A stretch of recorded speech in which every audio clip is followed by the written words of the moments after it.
Equipment acquisition and moving them to where they are needed were some of the logistics challenges faced by the Nigerian Army during the Civil War that ended some 51 years ago. Now, years after, the Army is finding a better way in making movement of logistics easier.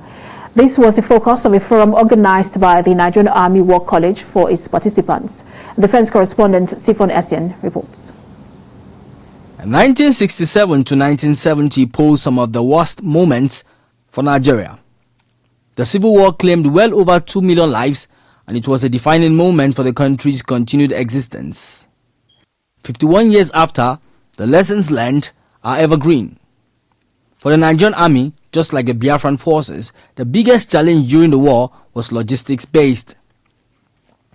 Equipment, ammunition, food and other supplies were either unavailable or transporting them was an issue.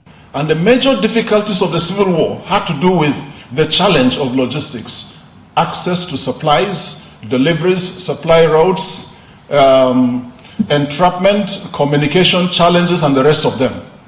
Biafra was forced to surrender not because of the failure of the soldiers or inability to fight, but because of the blockade it suffered and the consequences emanating from that blockade. Decades after the war, the logistic challenges still abound.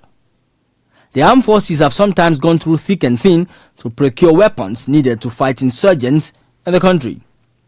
That's why members of Course 5 at the Nigerian Army War College are bringing the spotlight on the role of logistics in operations. The essence is to study and teach the operational level activities of the war for better understanding of battlefield events and operational outcomes towards situating them in contemporary operating environments.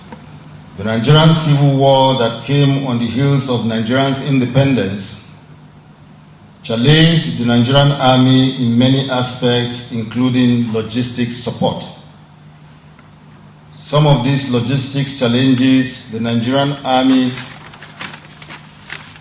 faced during the Civil War include limited lift capability, difficulties in procurement of weapons and ammunition, as well as sourcing of equipment and material required to prosecute the war. Recently, lawmakers in the U.S. attempted to stop moves by the Nigerian government to procure attack helicopters for the Air Force, citing poor human rights records. This, according to analysts, are pointers to the need for the country to explore alternatives. The Nigerian armed forces are still faced with the same challenges now that they faced during the Civil War. And experts are saying there is the need to look inward and develop indigenous capacity now more than ever. Sifon Essien, TVC News, Abuja.